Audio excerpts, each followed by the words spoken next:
Então, veja só. Intelecção. Ele ou ela quer saber se eu tenho cappuccino. Ele só entendeu. Isso é típico de Portugal. Em Portugal, quando você fala, eles entendem o que você fala. No Brasil, a gente interpreta, é diferente. Percebeu? Então, você chega lá em Portugal, no balcão, e você fala, você tem cappuccino? Ele fala, tenho, sim, senhor. Fica por aí. Aqui, quando você fala assim, você tem cappuccino? O cara do bar já está falando assim, ele ou ela quer tomar um cappuccino. Ele já te pergunta, você quer com açúcar ou sem açúcar? Quer forte ou fraco, longo? É ou não é verdade? Então, no primeiro caso, você entende o que foi falado, o que foi exteriorizado. No segundo caso, você tira uma conclusão daquilo que foi falado. Então, a interpretação é uma conclusão que você tira daquilo que você leu. Não está escrito. Embora alguns examinadores ainda confundam isso. Tá? A UNB geralmente não confunde.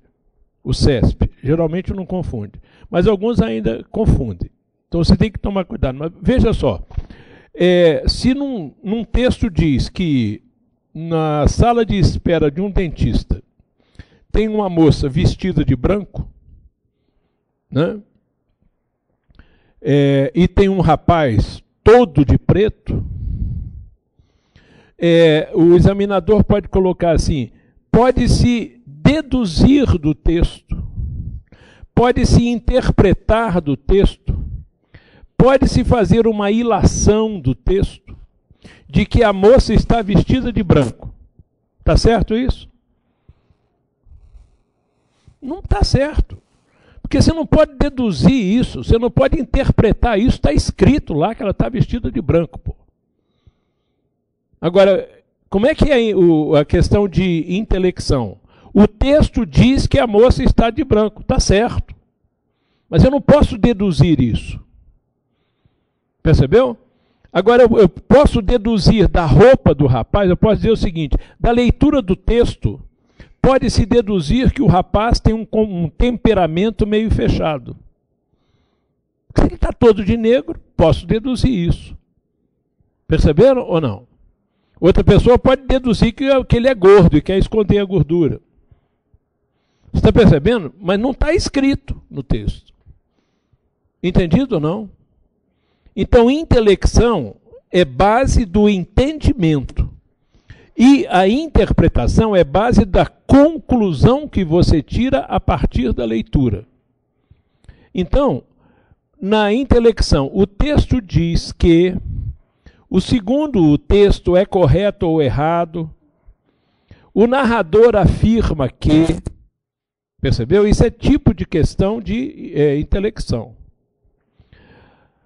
Do texto infere-se que, com base no texto, pode-se concluir que... Qual a intenção do texto quando afirma que... Perceberam ou não? Então, são duas coisas diferentes. E o conhecimento do texto envolve os dois, lógico. Você não lê, né, para ver só aquilo que está escrito. Pelo contrário, você tem muito mais coisa subentendida no texto do que está escrito. Aqui você tem um texto. Se você quer saber onde está a ideia principal do texto, se você quer saber a ideia principal do texto, você vai encontrar sempre no final. Se a prova está te pedindo a ideia principal do texto, você não precisa ler o texto inteiro.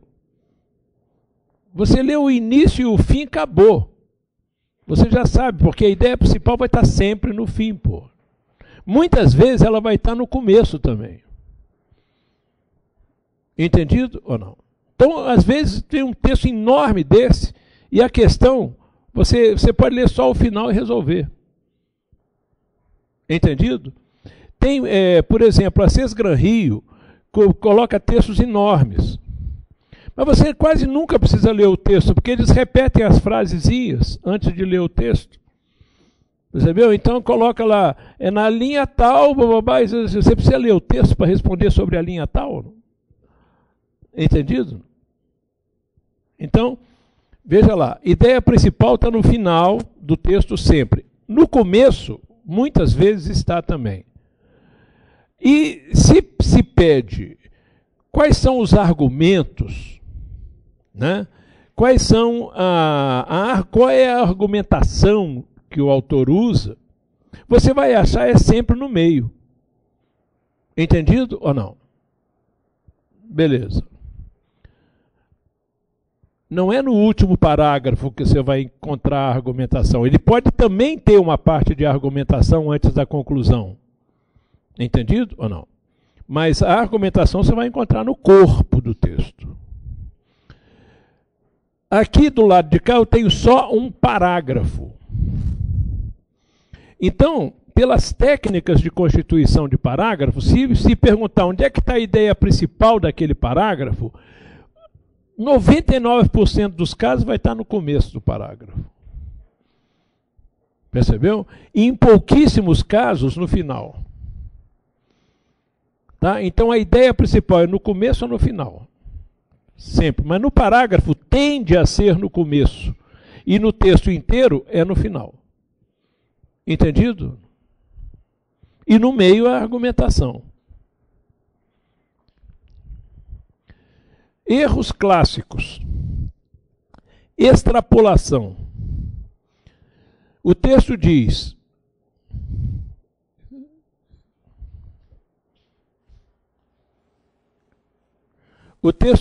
os portugueses José e Antônio são simpáticos, né? E a questão diz que os portugueses são simpáticos. É lógico que ele extrapolou. O campo semântico de portugueses estava limitado por José e Antônio. Ele tirou o José e o Antônio e extrapolou o sentido do texto. Entendido ou não? Então é lógico que está errado. É um dos erros. Dizer mais que o texto. Generalizar o que foi particularizado. Redução.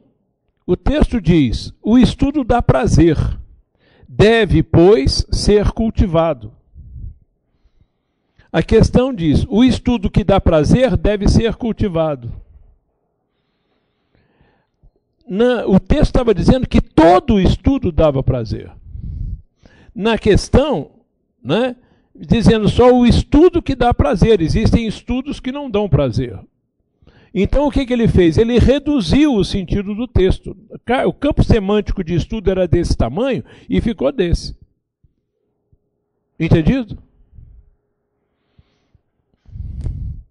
Particularizar o geral. Ater-se a uma parte, esquecendo outras. Entendido isso? Erros clássicos. Contradição. Texto. O homem racional com ódio, pode agir como animal. A questão diz: o homem é racional porque pode agir como animal. Olha que contradição maluca. O animal é visto como não racional, concorda? Então ele está dizendo que o homem é racional porque pode agir como animal, então ele está se contradizendo. Então, racional porque pode agir como animal. Aí tem uma contradição. Deturpação. O texto diz: a tradicional descrição histórica recentemente vem recebendo críticas. A descrição histórica tradicionalmente vem recebendo críticas. O que ele pegou? Ele pegou o tradicional, que é adjetivo, e botou como advérbio. Botou: a descrição histórica tradicionalmente vem recebendo críticas. Mudou todo o sentido do texto, concorda ou não?